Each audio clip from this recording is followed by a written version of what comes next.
Hi everyone, welcome back my channel. ಇವತ್ತಿನ recipe ಬಂದುಬಿಟ್ಟು capsicum ಪಲ್ಯ ಹೇಗೆ ಮಾಡೋದು ಅಂತ ನೋಡೋಣ.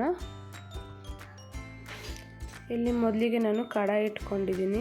ಇದರಲ್ಲಿ 1/2 ಕಪ್ಪು ಕಡಲೆ ಬೀಜ ಹಾಕ್ಕೋಬೇಕು. ಸ್ವಲ್ಪ ಡ್ರೈ ರೋಸ್ಟ್ ಮಾಡ್ಕೋಬೇಕು. ಇದರಲ್ಲೇ ಎಳ್ಳು, ಜೀರಿಗೆ, ಗಾರ್ಲಿಕ್, ಕರಿ ಲೀವ್ಸ್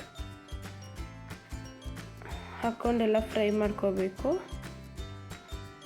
ಚೆನ್ನಾಗಿ ಫ್ರೈ ಆದಮೇಲೆ ಜಾರ್ಗೆ ತಗೊಂಡು ಪುಡಿ ಮಾಡಿಕೊಂಡು ಸೈಡ್ಗೆ ಇಟ್ಕೋಬೇಕು.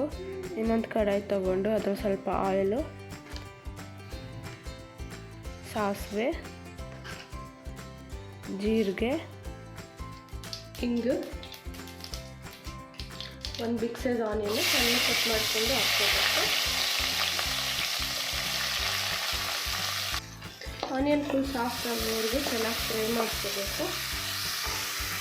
ಇದರಲ್ಲಿ ಸ್ವಲ್ಪ coriander powder, red chilli powder, garam masala ಹಾಕ್ಕೊಂಡು ಫ್ರೈ ಮಾಡ್ಕೋಬೇಕು. ಇದರಲ್ಲಿ ಸ್ವಲ್ಪ ಕರಿ ಲೀವ್ಸು, ಒಂದು ಬಿಗ್ ಸೈಜ್ ಟೊಮೆಟೊ ಸಣ್ಣ ಕಟ್ ಮಾಡ್ಕೊಂಡು ಹಾಕ್ಕೋಬೇಕು. ಟೊಮೆಟೊ ಫುಲ್ ಸಾಫ್ಟ್ ಆಗೋವರೆಗೂ ಫ್ರೈ ಮಾಡ್ಕೋಬೇಕು. ರುಚಿಗೆ ತಕ್ಕಷ್ಟು ಸಾಲ್ಟು. ಟೊಮೆಟೊ ಎಲ್ಲ ಚೆನ್ನಾಗಿ ಸಾಫ್ಟ್ ಆಗಿದೆ. ಇದನ್ನು ನಾವು ಗ್ರೈಂಡ್ ಮಾಡ್ಕೊಂಡು ಇಟ್ಕೊಂಡಿರೋ ಪುಡಿನ ಹಾಕ್ಕೋಬೇಕು. ಸ್ವಲ್ಪ ಟರ್ಮರಿಕ್ ಪೌಡರ್ ಹಾಕ್ಕೊಂಡು ಮಿಕ್ಸ್ ಮಾಡ್ಕೋಬೇಕು.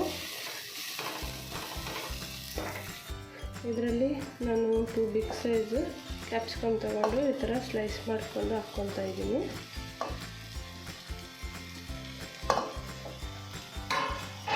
ಹಾಕ್ಕೊಂಡು ಚೆನ್ನಾಗಿ ಫ್ರೈ ಮಾಡ್ಕೋಬೇಕು. ಕ್ಯಾಪ್ಸಿಕಮ್ಮು ಸಾಫ್ಟ್ ಆಗೋವರೆಗೂ ಲಿಡ್ ಕ್ಲೋಸ್ ಮಾಡಿಬಿಟ್ಟು 5 ಮಿನಿಟ್ಸು ಬೇಯಿಸ್ಕೋಬೇಕು. ಲಾಸ್ಟಿಗೆ ಗಾರ್ನಿಷ್ಗೆ ಸ್ವಲ್ಪ ಕೊರಿಯಾಂಡರ್ ಲೀವ್ಸ್ ಹಾಕ್ಕೊಂಡು ಮಿಕ್ಸ್ ಮಾಡ್ಕೋಬೇಕು.